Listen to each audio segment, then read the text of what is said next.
We have just a few seconds. I'll do it at the end, I think. I wanted to take a moment now and have those in the audience stand who are here for this first broadcast, particularly those choir members. Know that our hearts and thoughts are with you, and maybe we'll do that after the broadcast. But the time has come to begin now. We appreciate your being with us. We hope you enjoy this broadcast, this 3,000th time that we have done it, or at least that the broadcast has been on the air, and we'll begin in just 15 seconds from right now.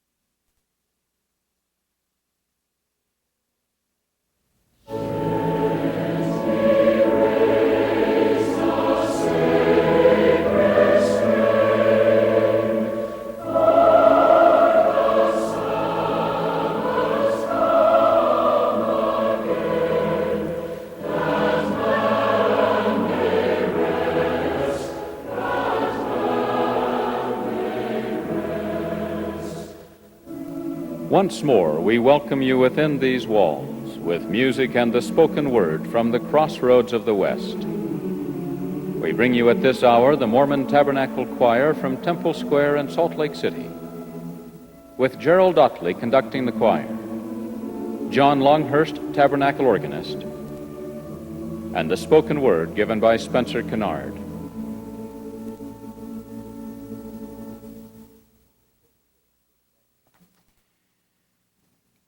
This is the 3,000th broadcast of Music and the Spoken Word.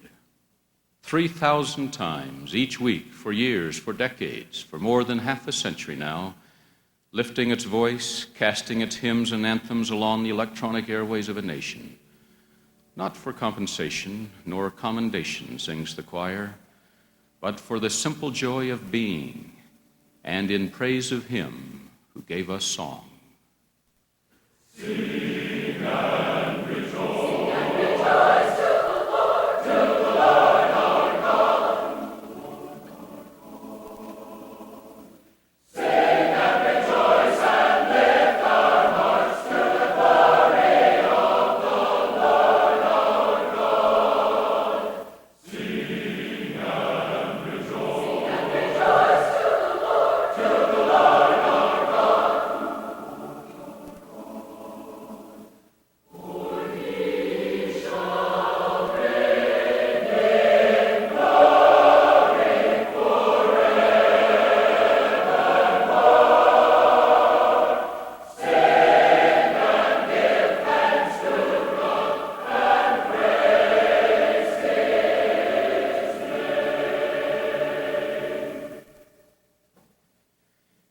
It was summer then, of 1929, a Monday afternoon. And on that day, a new program, a fledgling broadcast from somewhere out in the west of choral and organ music. Hymns of a religious nature, familiar tunes, and soaring strains from the great pipe organ came crackling across the radio waves of a national network on that afternoon of 29. And none too soon, for the nation would need music, songs to soothe broken spirits, cheerful melodies to raise battered hopes, for this was the start of the Great Depression.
And so the Mormon Tabernacle Choir sang on through the Great Depression, sang on through social and economic growth.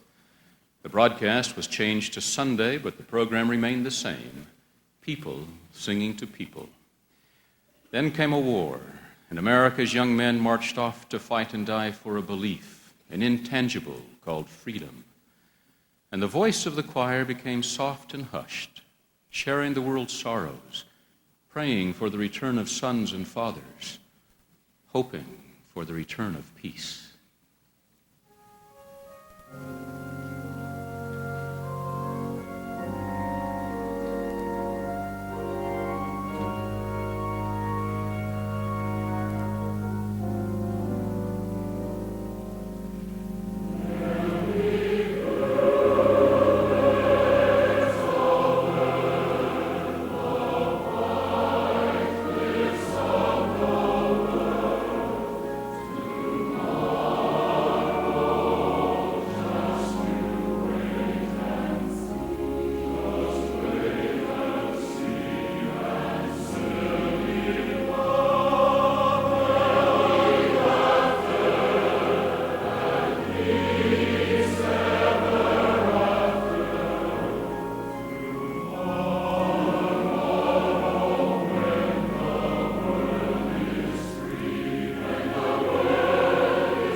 With the end of World War II came prosperity. Prosperity as the world had never known.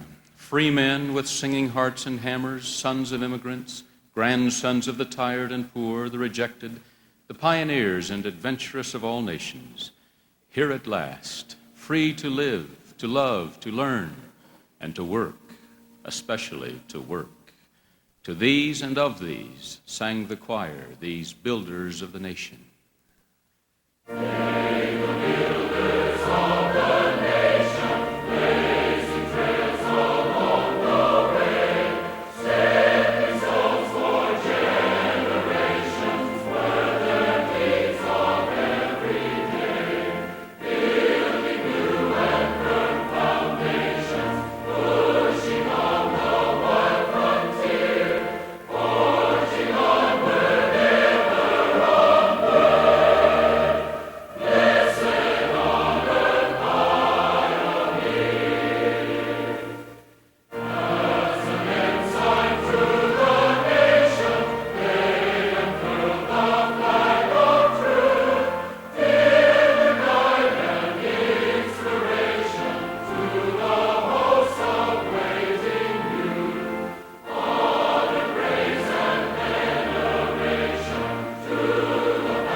Not perfect, not complete, ever changing and repairing. Social strife, marches, even riots.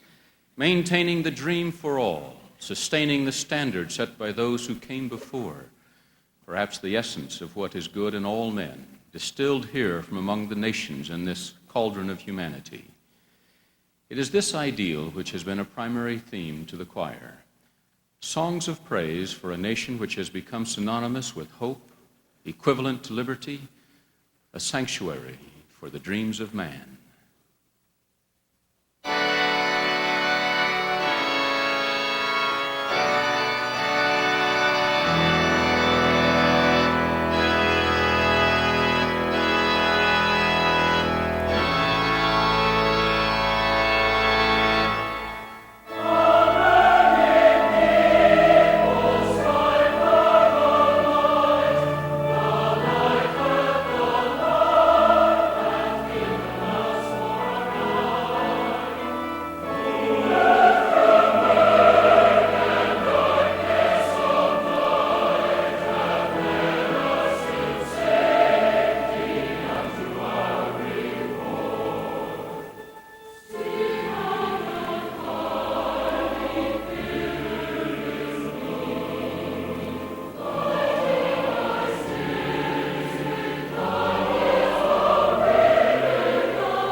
In all of history's days and times, there has been nothing like us, a nation of free individuals, each pursuing his or her own definition of happiness. We became poets and philosophers, takers of untraveled roads, riders of whirlwinds and dreamers of dreams. Discovery, investigation, challenge, trudging upward across chasm and through mountain pass, searching, reaching, grasping at the stars. This became our inheritance.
Music speaks a universal tongue, for song is every person's native language.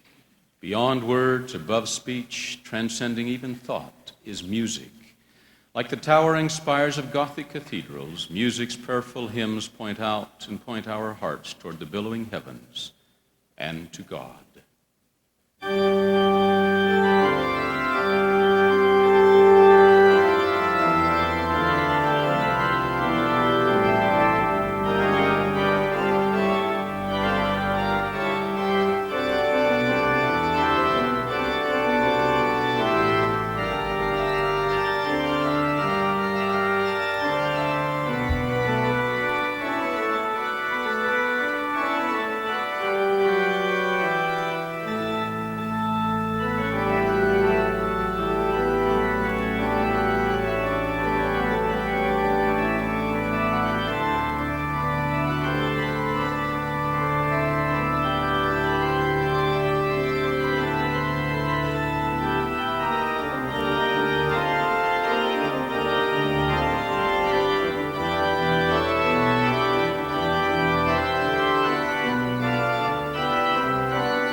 Of what, then, the value of this or any choir? As well ask the worth of the russet nightingale, which casts its trembling songs into the gathering darkness for unseen ears to hear. As well ask the merit of the desert flower which blooms in solitary places, where no human face is to waste its fragrance on secluded air. Choirs, nightingales, and flowers, these exist for beauty's sake, and beauty has its own excuse for being. Their value is not to be appraised in terms of the marketplace, but there is wealth, which even wealth can never buy, a wealth of feeling, a wealth of treasures of thought, a wealth of memories. We are indeed evoked as we are touched by song. This, then, the value of a choir, not to measure harmony and tone, but to transmit human thought and yearnings across the barriers of loneliness which keep men apart. As seashells sing of their lost sea, so sings the choir from the sea of human memory. Tides of melody and pensive tones, sweet and strong, stirring the hearer's pulse to hints of love and home, of mother's lullaby, of father's morning whistle, the spirit roused to reminiscence through music's calming balm. Like the unpretentious candle which glows on through the night, softly, graciously, freely shedding its light, the choir sings on, friend to the friendless, counselor to doubt, guardian of beauty, and oracle of inner joys. So ask not, then, the worth of a choir. It has no cash value, for it is priceless.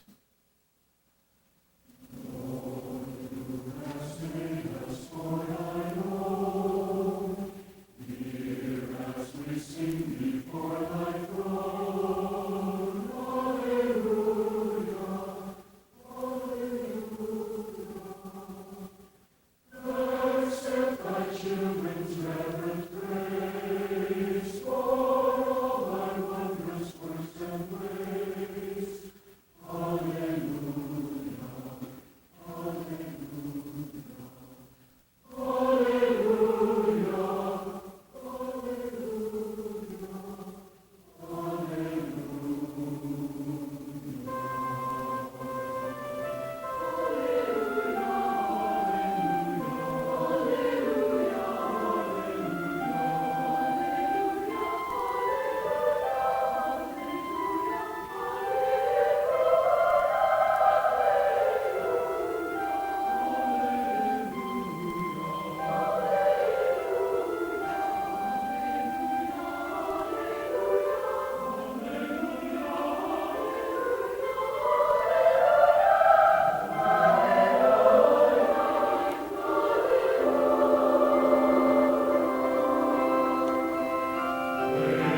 more than music only, this broadcast of 3,000 times, but also of the spoken word, a short narrative in support of choral themes.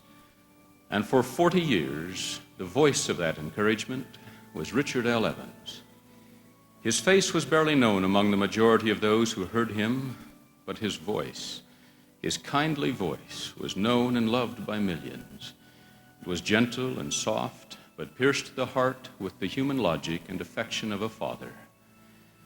As we sign off this anniversary broadcast, we hear again his familiar tones, the fond farewell, his call for inner peace.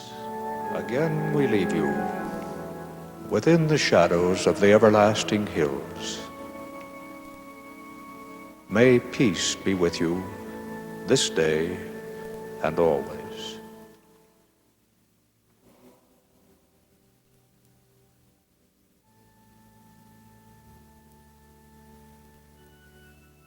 This concludes the 3,000th performance, continuing the 58th year of this traditional broadcast from the Mormon Tabernacle on Temple Square, brought to you through the courtesy of CBS and its affiliated stations, originating with station KSL in Salt Lake City.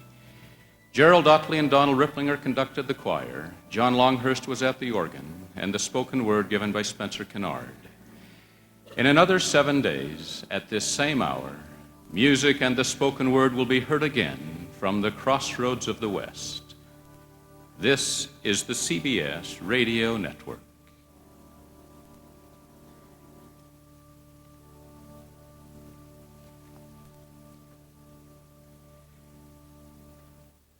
We have just concluded the 3,000th broadcast of Music and the Spoken Word. In honor of this broadcasting milestone, we continue with the tribute featuring the Mormon Tabernacle Choir, with Robert Kundick at the organ and honored guests. This program, too, is being carried by KSL Radio and Television, the CBS Radio Network, and many other stations. In addition to the choir, we will hear from representatives of our various organizations and institutions who have been involved with and supported the weekly broadcast of Music and the Spoken Word. Also attending today are many civic, business, and religious leaders. To them, our appreciation is extended. But in a larger sense, we must express our gratitude to those who are and have been the mainstay of this program for more than 57 years. I speak of our audience, the thousands who have come here to the Tabernacle each week, and the millions who have tuned their television and radio sets to music and the spoken word over the years. There are individuals in our broadcast audience who have rarely missed a broadcast since the program's inception. It is this audience, those who love music and who respond to spoken expression, who are the real foundation of this broadcast's prosperity and longevity. To them, we offer our sincere and constant appreciation. Unlike the retrospective nature of the music we have just heard in the last half hour, the Tabernacle Choir will now sing songs of more recent vintage to its repertoire. First, the Dean of Living American Composers, Aaron Copland, has created a special setting of an early American song, Zion's Walls. Come, fathers and mothers, come join us in singing the praises of Zion.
pleased to have representatives of the CBS Radio Network with us today in the Tabernacle.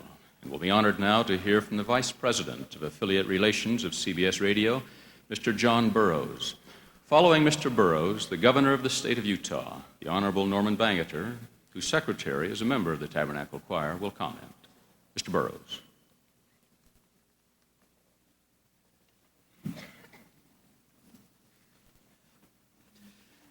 It's a distinct pleasure for me to be here today. I speak for the entire management of CBS Radio as we share the pride of this remarkable accomplishment, this 3,000th broadcast of music and the spoken word. I'm not sure you can understand the magnitude of what you have done. The chances of a program that started on a national network in 1929 still being broadcast in 1987 are very, very slim. But you have done it. In fact, you're the only ones to have done it. Music and the Spoken Word is the longest-running program in broadcast history. Many of you have thanked us at CBS for this network success story, but it is we who should thank you. Thank you for giving us 3,000 broadcasts of exquisite music and thoughtful proverb. Thank you for reminding us on a weekly basis that there is more to life than the rigors of our daily routine. Thank you for remaining what you are, a reminder of all life has to offer. And especially, thank you for allowing us at CBS to remain the medium for this weekly experience in song and expression. You are a national treasure. You speak for America.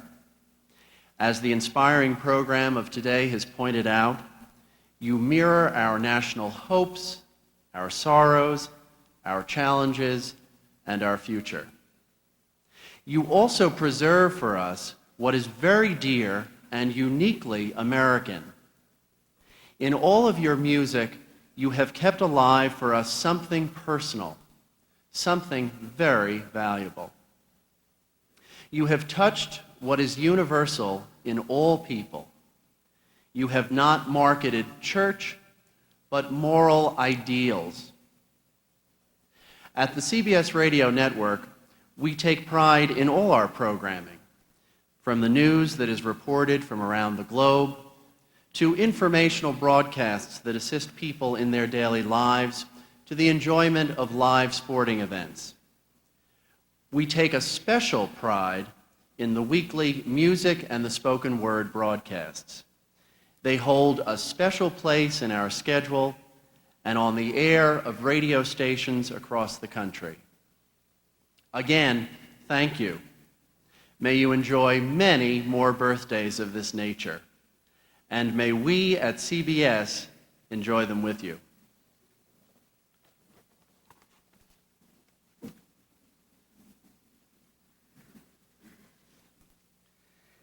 In Utah, we're proud of many things. A great heritage, which we believe is second to none, the most beautiful scenery in the world, and the people who live here are the friendliest of anywhere. Whenever I travel and talk to people from throughout the state, and throughout the country for that matter, there is always one thing which is associated with Utah, one institution which comes to people's minds when they think of our great state, the Mormon Tabernacle Choir. The same is true for those from out of the state who come to my office. As they talk of the things they want to do while here, of the tourist attractions they wish to visit, invariably they want to catch the Sunday morning broadcast of music and the spoken word. Many have followed the program on radio or television and long to see the choir, the great pipe organ, and of course Temple Square. To have our state associated with a choral group of this caliber is pleasing to me and all of Utah. You know, each state has something that it's famous for, but our state is associated in people's minds with music, with culture, with refinement. It's a distinction which not every state enjoys.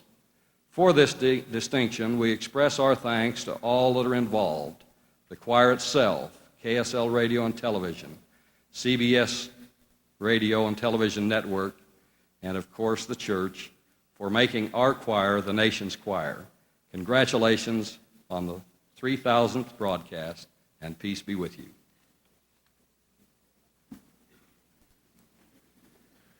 Thank you very much, Governor Norman Bangerter and Mr. John Burroughs from CBS. As winter begins to fade and spring's warmer light creeps into these Wasatch Mountain valleys, our world takes on a renewed glow. Perhaps we sense a clearness of purpose, of understanding, of direction. On a clear day, say the words of the hit song by Alan Lerner, rise and look around you, and you'll know who you are.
It is my pleasure now to introduce the president of Bonneville International Corporation, Mr. Rodney Brady.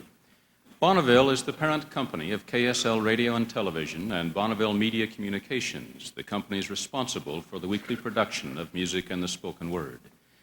Following President Brady, we'll hear from President Wendell Smoot, a Salt Lake City businessman who serves at the request of the LDS Church as president of the Mormon Tabernacle Choir. First, President Rodney Brady.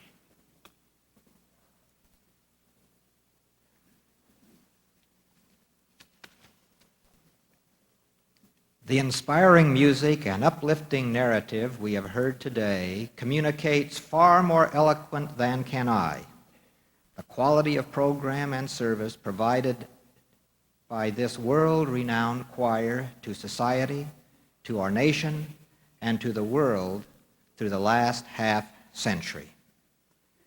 Since I was a child, music and the spoken word from Temple Square, from the crossroads of the West, has been an integral part of the musical education and spiritual development of myself and my family. To now be associated with Bonneville International Corporation and KSL, the broadcast originators of this time-honored program, I consider to be a humbling privilege.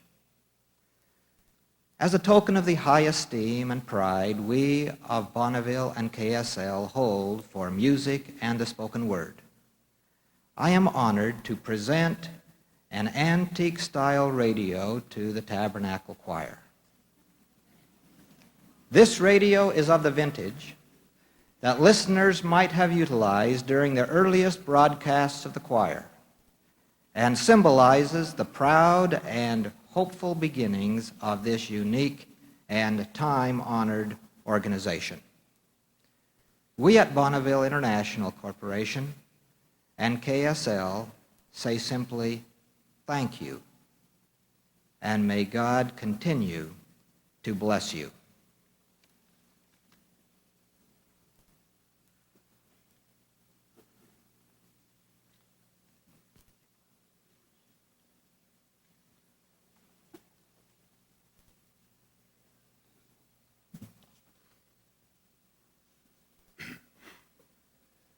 Thank you, President Brady. And on behalf of 328 marvelous, dedicated singers, the musical staff, and all of the people behind the scenes, the Mormon Tabernacle Choir, we are grateful for this lovely tribute. We of the choir are especially gratified by this anniversary program. It signifies to us another milestone in the long and the illustrious history of music and the spoken word. This 3,000th broadcast also reminds us in a very real way how indebted we are to those who have made and continue to make this program possible. This happy marriage between technology and art combines the skills of a large number of very dedicated people. In addition to the musical talents of those associated directly with the choir, the technical skills of technicians, engineers, cameramen, and producers are also required. These professionals of KSL, Bonneville International Corporation, Bonneville Media Communications, and the CBS Network should rightly share in the pride of this moment. All of this may sound presumptuous. To speak of the choir as a national treasure, as a preserver of America's musical heritage, and certainly we're not naive enough.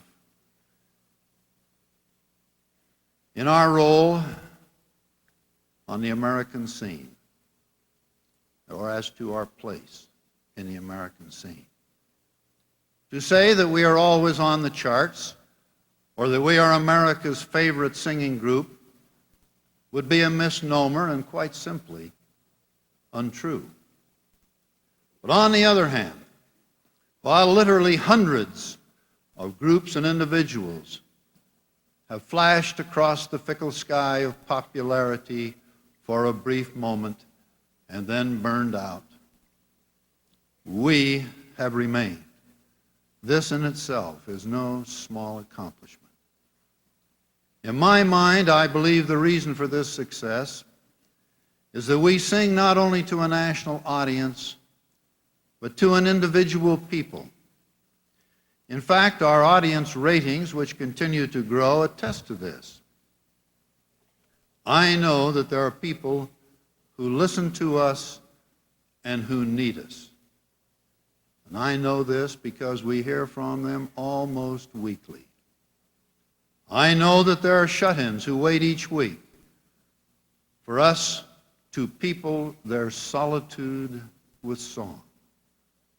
I know that there are aged who find in our music sacred memories of home and of family and of friends who are no more.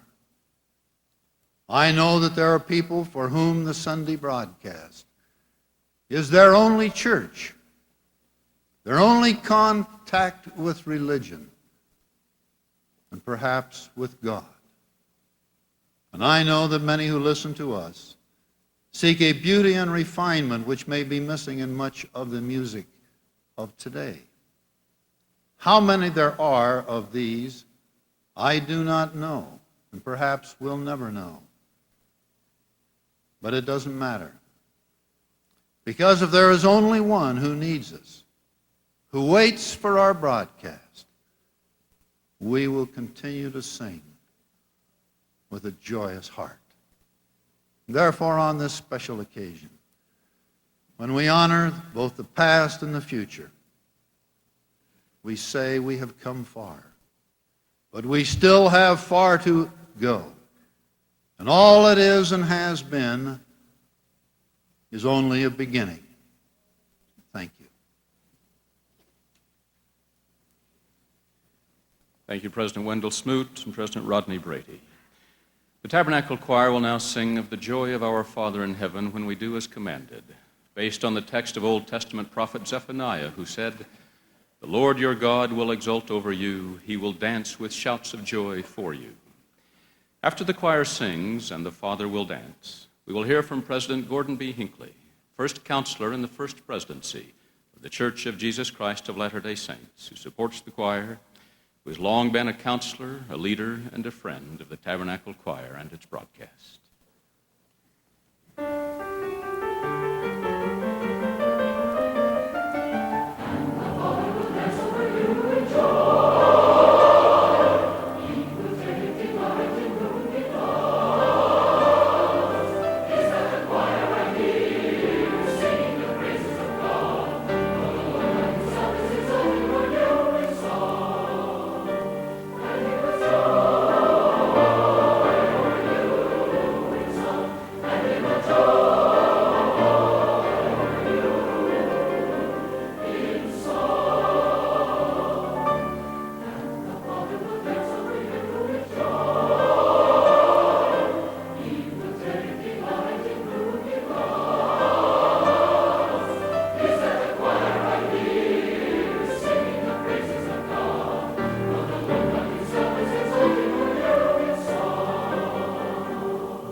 ago, there gathered in this great hall thousands of members of the American Legion whose hearts were deeply touched. I have just received this word, this telegram from the National Commander of the American Legion. On behalf of the more than 2.8 million men and women of the American Legion, I wish to congratulate the Mormon Tabernacle Choir on the occasion of its 3,000th consecutive broadcast. For more than 50 years, the choir has given voice to the love of God and country, which so sets America apart. Who among all mankind can hear the timeless strains of the Battle Hymn of the Republic and doubt the source of our nation's greatness? We are indebted to the choir for expressing it. Sincerely, James P. Dean, National Commander. Today's celebration is the lengthened shadow of a dream that began more than 57 years ago with Earl J. Glade, the pioneer builder of KSL. To have since planned, prepared, and produced 3,000 broadcasts of music and the spoken word is an accomplishment so large as to make it difficult to comprehend. There is something profoundly moving about this whole grand, unique, and incomparable thing. I was 18 when it all started, and I heard it in those early years on a radio comprised of a simple coil of wire, a galena crystal, a cat whisker, and a pair of earphones. I have watched its evolution through more than 5 decades, the enlargement of the repertoire, the refinement of the production, the improvement of technique, the tremendous development of facilities. Our very sincere thanks to the CBS Radio Network for providing this unique cultural offering to the people of the whole nation. Our gratitude to KSL Radio and Television, who have originated and produced the program and fed it to the network. Our appreciation and that of millions of grateful listeners, to those who have voiced the spoken word, to the officers, directors, and organists, and most of all to these grand and talented singers. God bless you for what you have done. As this is a day of celebration, may it also be a day of resolution to move forward with excellence. May you continue to bring gladness and inspiration and peace this day and always to an ever-growing congregation of those who love the true and the beautiful.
Over the centuries, music and songs have become an important part of the Judeo-Christian worship. We have closed this hour of celebration by singing in the Latin text floor pater setting of the 100th Psalm, Jubilate Deo omnis terra, sing unto God. And that is what this choir has tried to do for almost 140 years, over 57 of them on nationwide network radio, today completing its 3,000th weekly broadcast. We express again our sincere appreciation to all who have marked this milestone with us. We revere the many who have gone before and pledge to do the best we can to match their legacy. We are grateful for our honored guests and their kind words, for all who have joined us here today in the Tabernacle on Temple Square, and to the many who listen and watch over radio and television. To each of you, we offer our humble prayer and song, as we do each week. May God be with you till we meet again.